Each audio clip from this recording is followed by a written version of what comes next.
നമസ്കാരം. മീഡിയ കമ്പാനിയുടെ വളരെ പ്രധാനപ്പെട്ട ഒരു ഇൻഫർമേഷനാണ് ഷെയർ ചെയ്യുന്നത്.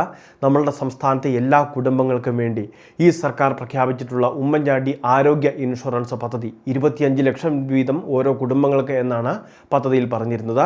ഇന്ദിരാ ഗ്യാരണ്ടിയിൽ ഉൾപ്പെടുത്തി ഒരു പ്രധാന ഗ്യാരണ്ടിയായിട്ട് നടപ്പിലാക്കുന്ന പദ്ധതി ഈ ഓണക്കാലത്ത് അവതരിപ്പിച്ചേക്കുമെന്നുള്ള പ്രധാന അറിയിപ്പ് വരികയാണ്. അങ്ങനെ നമ്മളുടെ വീടുകളിലേക്ക് 25 ലക്ഷം രൂപയുടെ ചികിത്സാ കവറേജാണ് ലഭിക്കാൻ പോകുന്നത്. വിവിധ രോഗങ്ങൾ മൂലം ക്ലേശിക്കുന്നവർക്ക് അല്ലെങ്കിൽ ഗുരുതര രോഗങ്ങൾ ബാധിക്കുന്നവർക്ക് അവരുടെ സാമ്പത്തിക സ്ഥിതി, അവരുടെ ജീവിത നിലവാരമെല്ലാം തകിടം മറിയുന്ന സാഹചര്യത്തിൽ ഈ ഒരു ഇൻഷുറൻസ് പദ്ധതി മതി അവരുടെ കുടുംബത്തിനെ അത് സാമ്പത്തികമായിട്ട് തകർക്കാത്ത അല്ലെങ്കിൽ അവരുടെ കുടുംബത്തിൻ്റെ സാമ്പത്തിക അവസ്ഥയെ പിടിച്ചു നിർത്താൻ സാധിക്കുന്ന രീതിയിലേക്ക് ഈ ഒരു ഇൻഷുറൻസ് പദ്ധതി മാറും എന്ന കാര്യത്തിൽ സംശയമില്ല. ഈ പദ്ധതിയുടെ പ്രാരംഭഘട്ട അതായത് DPR ഉൾപ്പെടെയുള്ള കാര്യങ്ങൾ ഡീറ്റെയിൽഡ് പ്രോജക്റ്റ് റിപ്പോർട്ട് നടപ്പിലാക്കുന്നതിന് വേണ്ടി 10 കോടി രൂപയാണ് ബജറ്റിൽ വകയിരുത്തിയിരുന്നത്. അപ്പോൾ ഇതാണോ ആരോഗ്യ ഇൻഷുറൻസ് പദ്ധതിക്ക് എന്നായിരുന്നു ആളുകളുടെ ചോദ്യം. എന്നാൽ മുഖ്യമന്ത്രി വാർത്താ സമ്മേളനത്തിൽ കൃത്യമായിട്ട് പറഞ്ഞു, ഇത് DPR തയ്യാറാക്കുന്നതിന് വേണ്ടിയുള്ള പ്രാരംഭ ഫണ്ട് മാത്രമാണ്.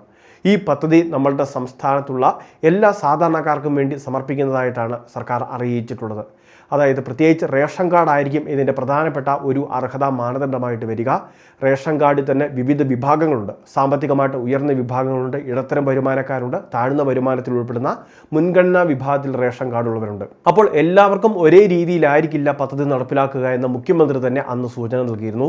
ഇപ്പോൾ അതിനെ സംബന്ധിച്ചുള്ള കൃത്യമായിട്ടുള്ള തീരുമാനങ്ങളാണ് സർക്കാരിൻ്റെ ഭാഗത്ത് നിന്ന് നടന്നുകൊണ്ടിരിക്കുന്നത്.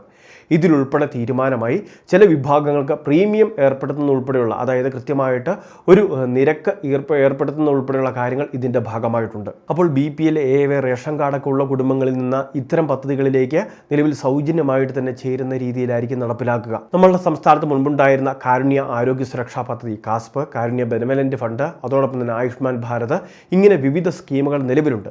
അപ്പോൾ ഈ സ്കീമുകൾ കൂടി പരിഗണിച്ച് ഒരുപക്ഷെ ഇതെല്ലാം കൂടി ലയിപ്പിച്ചായിരിക്കും ഈ ഒരു പദ്ധതി നമ്മളുടെ സംസ്ഥാനത്ത് നടപ്പിലാക്കുക.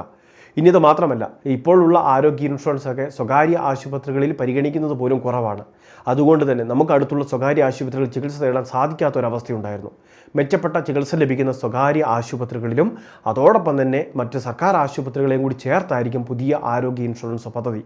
വിവിധ ഇൻഷുറൻസ് ഏജൻസികളുമായിട്ടും കൂടി സംസാരിച്ചായിരിക്കും ഈ കാര്യങ്ങളിൽ അന്തിമ തീരുമാനങ്ങൾ എടുക്കുക. ഇനി ചില കുടുംബങ്ങൾ സാമ്പത്തികമായിട്ട് ഉയർന്നവരുണ്ട്, വിവിധ ജോലികളുള്ളവരുണ്ട്, അതോടൊപ്പം തന്നെ വിദേശ ജോലിയുള്ളവരുണ്ട്. അപ്പോൾ അങ്ങനെയൊക്കെ ഉള്ളവരെ സംബന്ധിച്ചിടത്തോളം അങ്ങനെയുള്ളവർക്ക് ഒരു നിരക്ക് ബാധകമാകും. ആ നിരക്ക് എല്ലാ വർഷവും അടയ്ക്കുന്ന രീതിയിലായിരിക്കും.